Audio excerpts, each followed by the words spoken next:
Join me as I dive into the chilling mystery of Waterbury's House of Horrors and try to uncover what really happened inside.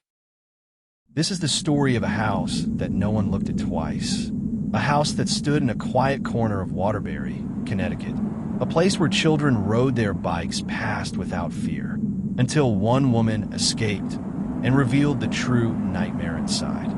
Now, that house is gone, but what happened inside it still haunts the people of Waterbury and may have left behind a secret no one's been able to explain.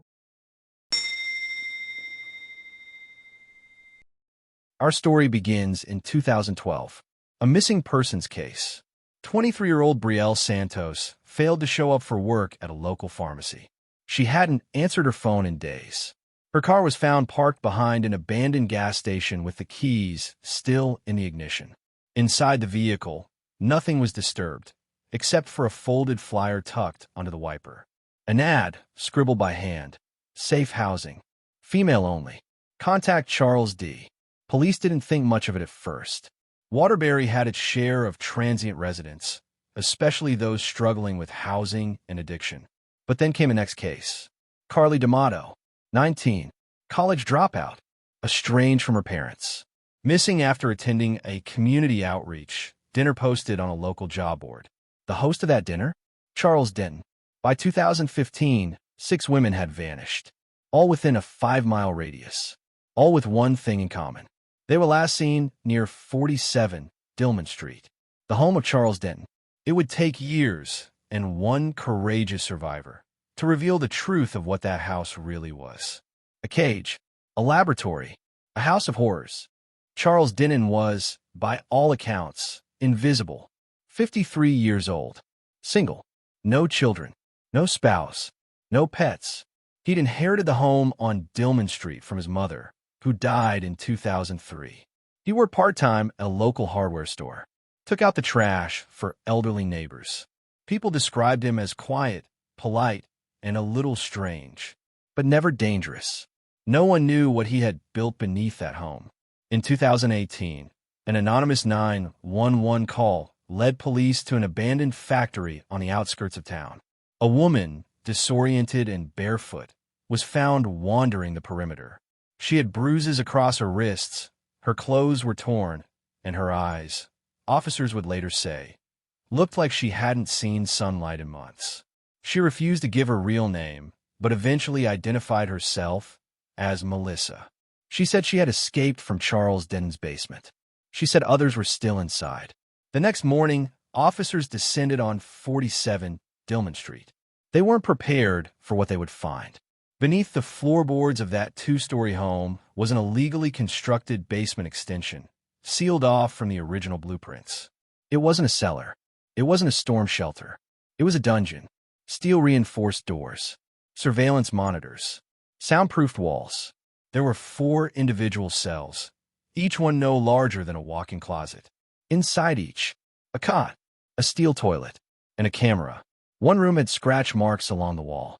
Another had what appeared to be sound wave testing equipment, old military surplus. Investigators also found restraints bolted to the floor, a mini laboratory setup with labeled vials, some filled with tranquilizers, others unknown compounds. Charles Denton wasn't just imprisoning women. He was testing them. 4 women were found alive, but barely. They were emaciated, dehydrated, and disoriented. All 4 had been missing for over 6 months. 2 of them had been declared legally dead. Their accounts would paint a chilling picture of psychological and physical manipulation, reward and punishment systems, solitary confinement, loud white noise to induce disorientation, and injections. None of them knew what they were being given. One woman described Denton as methodical. He never yelled, never hit. He simply observed. He asked questions like, "How does your skin feel today?" Or, "Do you still dream?" Some nights, he read to them. Other nights, he left them in silence for days. When Melissa finally escaped through a laundry chute Denton had forgotten to seal, she left behind 3 women she swore were still alive. But by the time police arrived, only one of them survived long enough to speak. In a hidden safe behind Denton's bedroom closet, investigators found 11 handwritten journals, each labeled with a name. each documenting the timeline of that woman's captivity. In horrifying detail, he referred to them as projects. Project 1, Project 2, Project 3. Each entry read like a lab report. Behavioral responses, sleep tracking, blood tests, rewards given, punishments administered. His tone was cold, scientific, detached. But then came Journal 14. There was no corresponding body, no known survivor, just one entry. Subject has adjusted. Zero resistance. Fully compliant. Progressing beyond expectations. We'll consider outdoor exposure test. The page was dated 12 days before Melissa escaped. During the excavation beneath the house, cadaver dogs signaled a final alert near the crawl space under the kitchen. It took 3 days to dig, and what they found changed everything. A locked chest. Inside, personal items. A child's drawing. A bloody scarf. A pair of glasses. And a second journal. Not by Denton, but by a woman. Her name? Samantha Duval. The journal's first entry was dated 2007, 5 years before the first official missing persons report, which meant Denton's crimes didn't start in 2012. They started much earlier. Samantha was never reported missing. She had no family, no paper trail, but according to her journal, she was Project Zero. Her final entry read, "I'm not myself anymore. He has made me forget. If anyone finds this, please burn this house to the ground." To this day, her remains have not been found. Charles Denton was arrested on June 7, 2018. He never spoke a word to investigators. He never showed emotion. He never asked about the women. He was charged with 13 counts of kidnapping, 11 counts of murder, and multiple federal charges related to illegal human experimentation. In court, the prosecution described him as a predator who weaponized compassion. He was sentenced to 13 consecutive life sentences.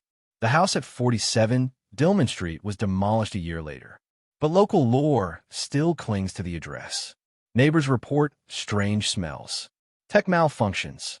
One family who tried to rebuild on the lot reported finding bones in the soil, though the police said they were animal remains. And Journal 14's subject? Still missing. No name, no trace.